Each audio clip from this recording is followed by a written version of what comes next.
With Linux becoming more popular every year, and especially with Linux becoming very popular last year, and the Steam Deck growing and Proton growing and desktop environments pouring more developers into improving things on the desktop side, you wonder what will 2024 bring for the Linux desktop and Linux gaming. So that's what I'm going to talk about in today's video, is about what are some of the new things that are coming to Linux and what will be improved and what you can really just expect from this whole year of Linux gaming and Linux desktop in general. Of course, before I start this video, you guys can definitely give it a like. I would really appreciate it.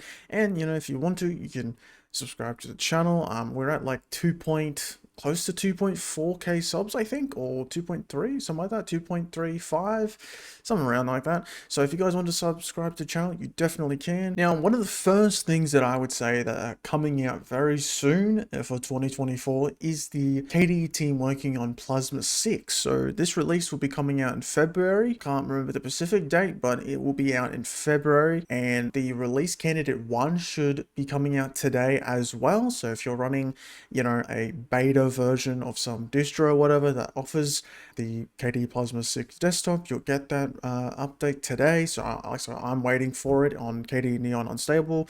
But if you don't know what Plasma is, it's the desktop that I'm using right now. This is 5.27.10, and KDE has been working really hard on improving their desktop environment and bringing it more like onto a stabler type of side, as in the past, KDE has always been a type of desktop environment that is rather unstable sometimes. Like a lot of people have had issues with it, and even people today still have issues with it. And I do agree on some of that parts. Like sometimes little issues can happen if you're on Plasma 6. On 5.27.10, like I would say it's probably the most stable it's ever been. But like I said, KDE has been working really hard on this, and with Plasma 6, there'll be like a bunch of new features. I've already detailed some of it in my Plasma 6 video that I made, so if you want to go watch that, you definitely can, or I show off new features that are coming and like new bug fixes as well, and just improving the desktop in general. With Plasma 6, there'll be all types of different things. So you got like Wayland improvements, so Wayland will be coming default, and that means that like other companies like Nvidia really need to like start working a bit more on their drivers to bring it up to speed, so that users right now who are using Linux who want to move to Wayland, or be like basically not really forced to move to Wayland, but since lots of desktops are going Wayland by default now, or lots of distros are as well, and they're even thinking about removing X11, specifically like Nvidia, they need to start improving their driver for Wayland so that people have a good time in Plasma 6. But also you got like things like ICC color profiles, you got HDR, you have some more bug fixes for things like VRR improvements. There's going to be like a new icon pack at some point as well for Plasma, which is the Breeze theme. I think that's coming in like maybe Plasma 6.1 or 6.2, so maybe like the middle of the year we might receive that, plus other things, whatever other things they're working on. But overall, the Plasma 6 desktop is looking to be something that I, for one, I'm very excited for, because I want to use Wayland, and specifically for playing games like some FPS shooters, the mouse pointer speed on mouse acceleration turned on none feels a bit different in some games, like Overwatch for example. It feels a bit more stiffer, while on X11 it feels like really fast, but on Plasma 6 Wayland, the mouse pointer actually feels really good. So that's why I'm really excited for it, because I would like to use it on my main distro, and that's why I also have a KDE Neon Unstable on hand, so then I can boot into that and muck around with Plasma 6. But I think one of the other things that we are going into is Pop! OS or System 76, because System 76 has been working on their own desktop environment as well. If you don't know, Pop! OS has been using the GNOME desktop for quite a while now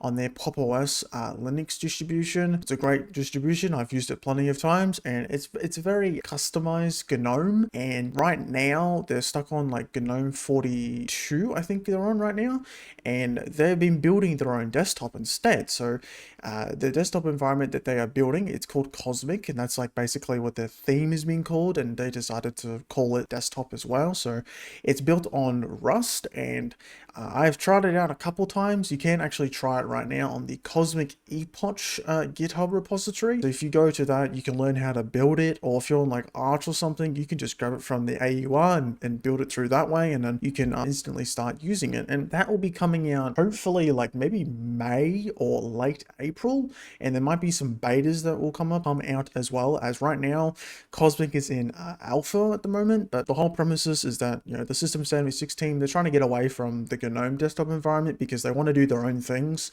and so that's why they're creating the Cosmic desktop. And I think it's going to be a great contender for like really anyone, because, you know, the Cosmic desktop has been really eyeing at people who use window managers as well, as I know it has some really good window manager features, and plus like they're building their own applications, so you've got their own like text editor. They're also building now like their own file manager. I noticed that was added to the Cosmic ePush, so they're no longer going to use, you know, GNOME applications as their main applications. They're actually going to try and build their own. So that's one other thing I'm excited about, is using the Cosmic desktop and trying that out, as I've always enjoyed using System 76's Pop! OS distro, as it offers, you know, like roughly the latest kernel with roughly the latest Mesa, and so you get a rather decent experience even though it's running on a really rather old GNOME version. So I would say that's what I'm going to be waiting for around like Mayish or April, or whenever a beta comes out. I will be trying that, and I will make a video on it as well, just trying it out and seeing what bugs there are, and just looking at all of its new features. Now, of course, you know, you got companies like Valve who have been investing into the Linux desktop and into just not really the desktop, but mostly, actually, no, kind of both, I would say, because they've been investing in the desktop for the Steam Deck, and then they've been investing also into drivers. So for the AMD hardware side of things, they've been really investing in that and hiring and contracting people and just getting a lot more people to contribute to the Mesa stack and the AMD GPU driver, and overall trying to improve, you know, Linux gaming under AMD like a lot. And that's what they've been doing like this past, like last year. They've been trying to improve it, and they have been definitely succeeding at it, and also working on their own compositor, GameScope, which is a micro compositor, so you can run games nested in this little micro compositor with its own features that they have, that Valve have made themselves. But I'm also really excited to see what Valve does if they release any more Steam Decks.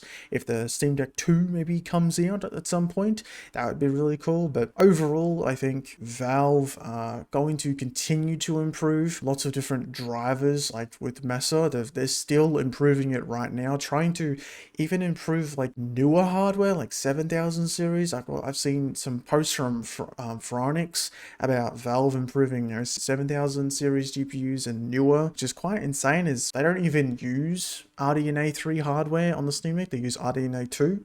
So overall, I think Valve is going to probably do a lot more development this year, and it's going to be really good to see, you know, like Proton improvements as well, as that's one of the biggest things. Is since Proton has came out, so many games have improved compatibility. You know, getting games to work has been like almost like a breeze now. Like launching games now on Steam through Proton is so easy, or even outside of Steam when you use Bottles or LUTRIS and use either Proton GE or Wine GE, you know, the experience is pretty good to what it used to be. Like a couple years ago, it was a lot worse. I've had lots of bad stories, and even myself using it back in like 2017, where Proton wasn't even a thing yet. It was really sketchy. And like I said in the beginning, with like, you know, Kde Plasma moving to Wayland by default, and just moving their developers over to try and focus on Wayland because X11 is basically deprecated now. Also with like Pop! OS's Cosmic desktop, it's fully Wayland as well. They're trying to focus on Wayland specifically, as we all know that Wayland is mostly the future now, as all the X11 developers have moved over to Wayland, making protocols and stuff like that. It seems like they've mostly figured it out, and they're slowly bringing in new features that honestly seem a bit more easier to implement, like things like HDR and all that seem to be a bit easier to implement into desktop environments. So one of the things I'm really excited about is Wayland becoming default this year, which is going to be really good to see, as, you know, more developers can implement more new features, and make huge improvements to their own compositors. As I know, like each desktop environment has its own compositor. So like KDE's Kwin, GNOME's is Mutter, and then Cosmic's, I forgot what theirs is, but they all work on their own compositor. So it's not like a shared project necessarily. So they have to make their own protocols. But I think overall, Wayland becoming default is a really good thing, and I think it will force a lot of applications as well to start working on some of their apps, like Discord, for example. They need to enable Wayland and introduce new features like screen sharing with audio. That would be really cool. Discord, you continue to neglect it, and it's really, really, really annoying that you continue to ignore it. Plenty of people ask on your Discord forums, and you just ignore it, which is annoying. Or even like if I open a support ticket, they still don't, they reply back saying it's not supported. It's been not supported for a couple of years now. I think it'd be cool if you would, support Wayland, but I think, Wayland becoming default this year will be really good to see. Now, one of the big pain points that I've had when, teaching things on my channel with Linux gaming and stuff like that is Nvidia and Nvidia's proprietary drivers and the issues that brings along, where there's certain issues that I don't get on my AMD machine, and these people get issues on Nvidia and they comment in my videos, and I most of the time know what necessarily the problem is. Maybe it's just a user error, but sometimes it's a specific issue with something to do with like Wayland on some desktop environment that they're using, and I just don't know how to tell them how to fix it or have an idea of what it is. I just gotta say, well, I guess it's a Nvidia issue. And I know there's plenty of people who use Nvidia cards with the proprietary driver and they have no issues, and that's great. But I think the almost like the NVK driver, which is in development at the moment and seems to be moving at a really quick pace at the moment. I think that will be ready by the end of next year, where you could actually you would have a pretty decent experience running Linux on a Nvidia card with the NVK driver instead of running the proprietary drivers. But that's one of the things, is I want Nvidia to improve their drivers. They can continue to disappoint me every time they release a driver. There's a bunch of new issues that just appear, and it seems like they don't really test that much. It's like almost like they have like one distro installed and it's like GNOME or something, and they're like, okay, there's no issues, and they don't test like KDE Plasma or any other type of like desktop environments to see if there's any other issues that occur.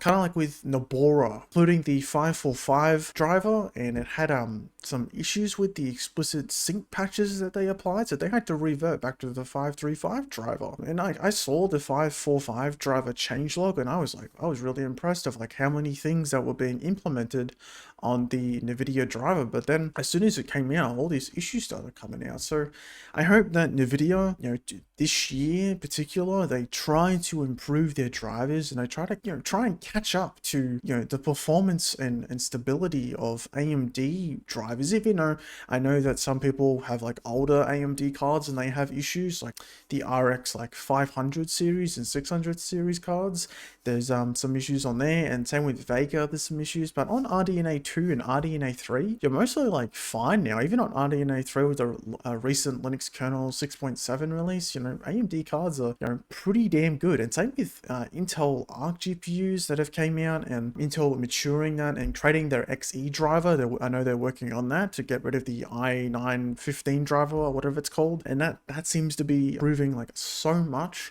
It's sad to see Nvidia not really give a crap about Linux that much.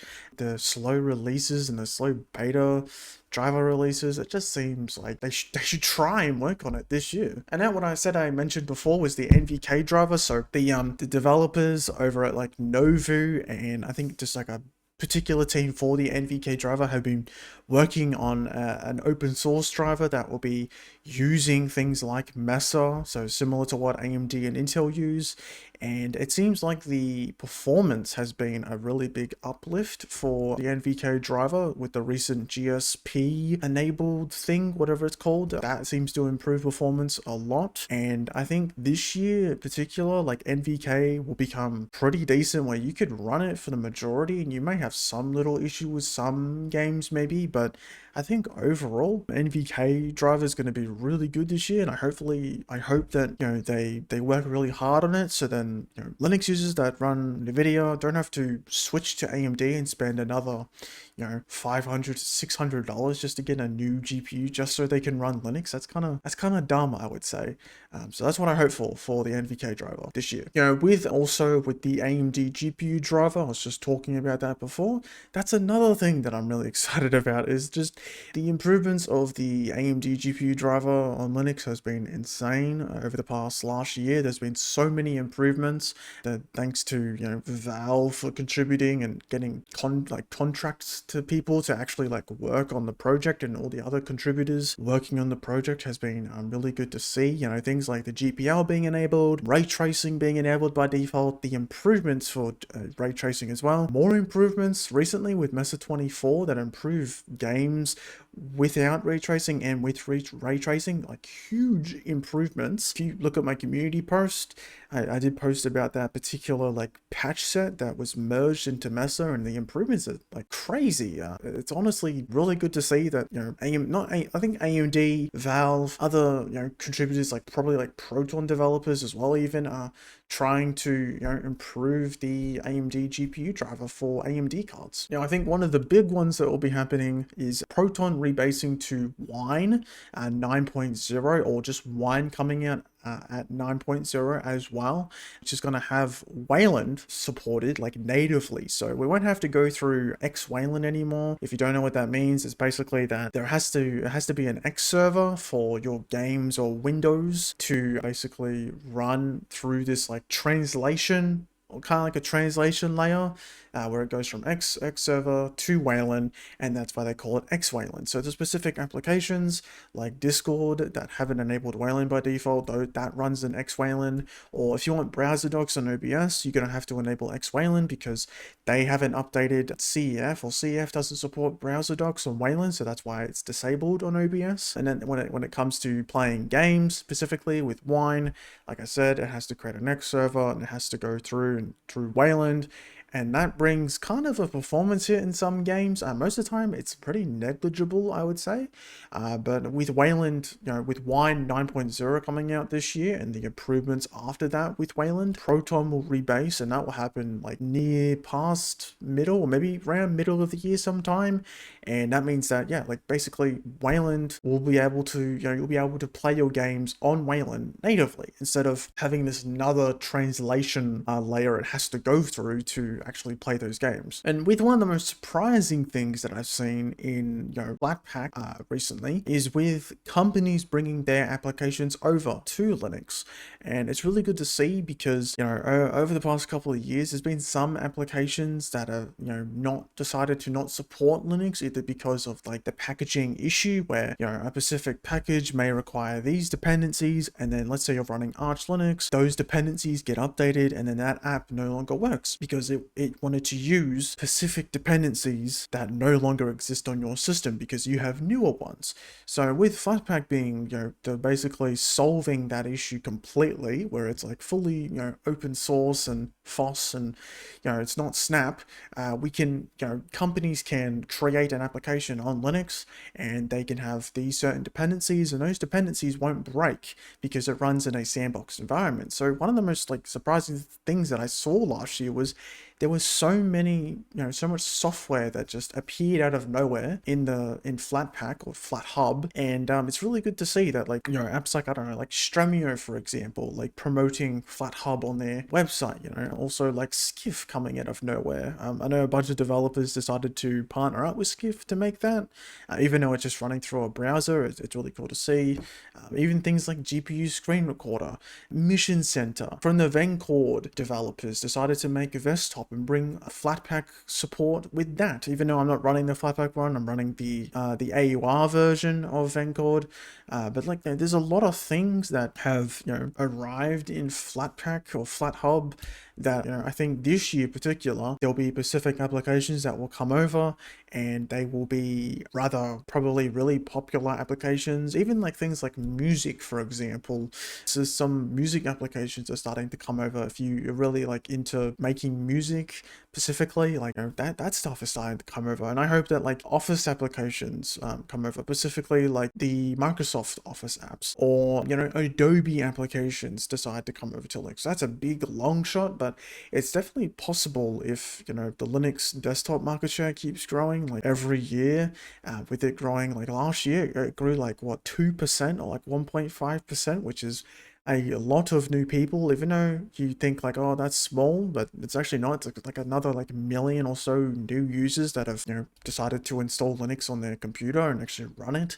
So I hope that like I said, more apps come over to Linux with the use of Flatpak, as I think that's probably the best solution when it comes to doing updates and the apps not breaking. So yeah, and with those popular applications that are coming over, I would like to see improvements to the foss applications that are already on Linux, which this is already happening. This has been happening like the past, like last year. There's been tons of improvements to applications like KDENLIVE, GIMP rebasing to what was it, GTK 3, I think they're rebasing to. I think that's almost done. And with KDENLIVE, I hope that KDENLIVE really implements hardware acceleration properly, because the hardware acceleration that's available on KDENLIVE right now is experimental and it doesn't work because of like certain dependencies that aren't installed.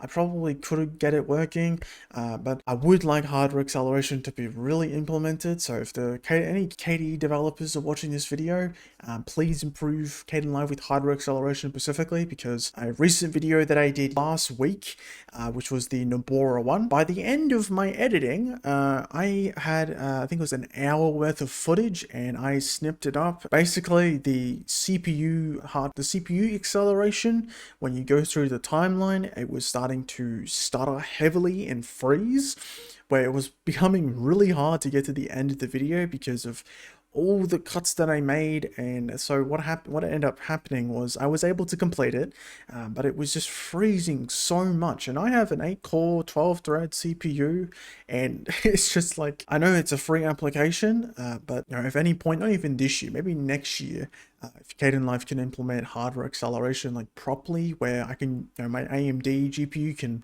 use that for the timeline, and same like the rendering's already done, so I can use VARPI already on that. So I don't know why they haven't really implemented it. Maybe there's some certain issue with the application, but I hope with like Plasma getting probably like getting rebased on new dependencies for Plasma 6, I would guess, or Qt6, that they do try and implement hardware acceleration.